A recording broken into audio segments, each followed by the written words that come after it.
This is the thing, is we live in a world where we don't say what we're thinking. We say what we think people want to hear. If life is not going the way that I think it should be going, it's because I'm resisting what is. I can't change what's already happened, so there's no value in wishing it were different. Everything comes down to the decisions that you make. We all know what to do, none of us know how to make ourselves do it. I went from getting up on time and waking up on time to shaking up my entire life. Because when you understand the power of a 5-second decision, and you understand that you always have a choice to go from autopilot to decision maker, everything in your life will change. You will be a different negotiator. You will be different sales. You will be unstoppable in the gym. Because you will realize the amount of garbage that you put in the way of your hopes, of your dreams, of your potential, of your confidence, of your courage. Once you get over the fear of being embarrassed, you know no one likes to be embarrassed.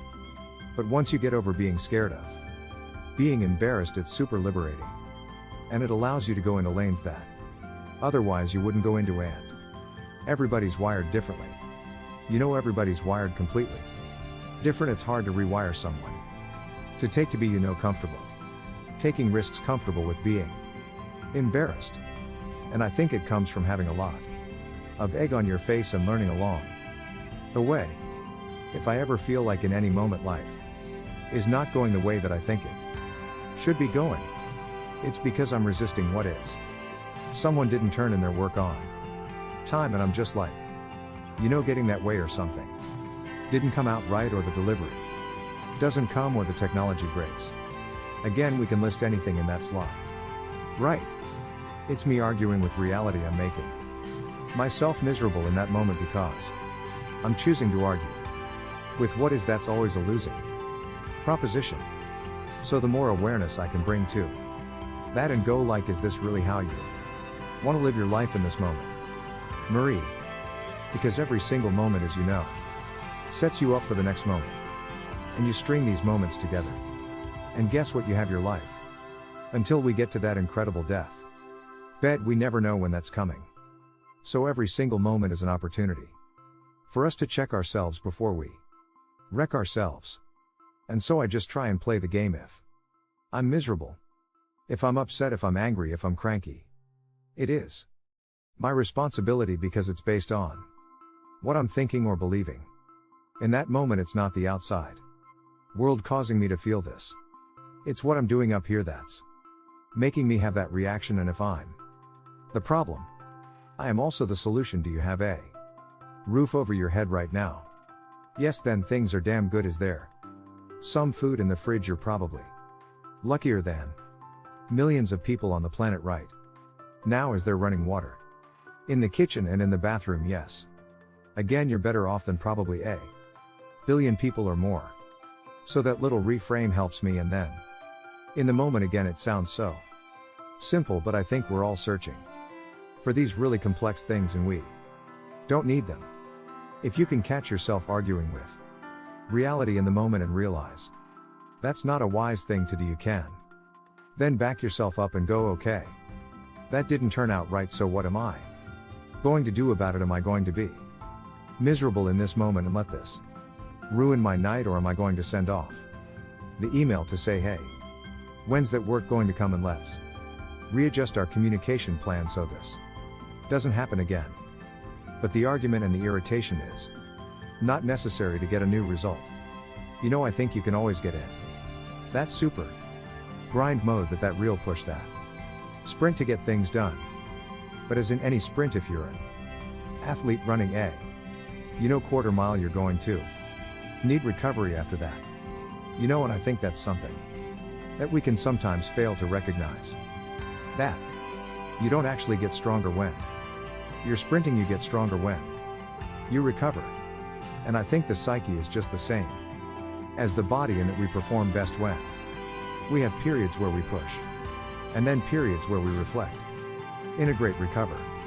And so for me, it's just been listening to what works for me. I can continue to grind and continue to perform worse and worse and worse. Or I can take the opportunities when I'm inspired and push really hard. And then take those next phases too.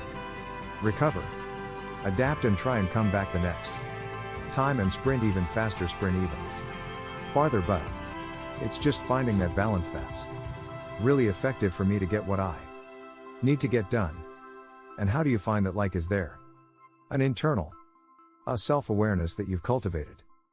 Or, yeah, there's a natural sense to find balance, and I think we all have that. I think we know it, we just override that voice. We're like, oh, more coffee, or oh, more something else too.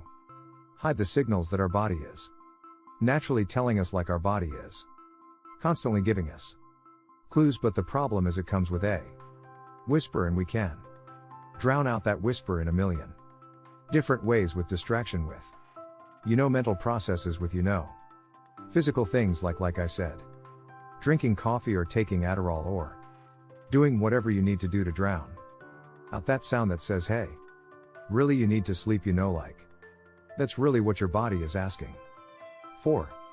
And so I think it's really just tuning into what you need and being able to listen to that voice, and not only hear it but follow through on what it says. The research shows that people should have some alone time, and then sometimes a collaborator, be with other people, and the healthy balance of both is really important. If you're constantly around other people, right, the new research shows that open offices are bad for human interaction. So if you're not getting your alone time, if you're always hearing and seeing people in the office, you're very distracted. But if you're not getting that and you don't get any human interaction, that extreme can hurt you as well. So it's a healthy balance. It's going to be a little bit different from everyone. If you're an introvert, you probably need a little bit less. So men are lonely, introverts are lonely. And then younger people are lonelier than senior citizens. It's really remarkable, and I think it's partially because of technology.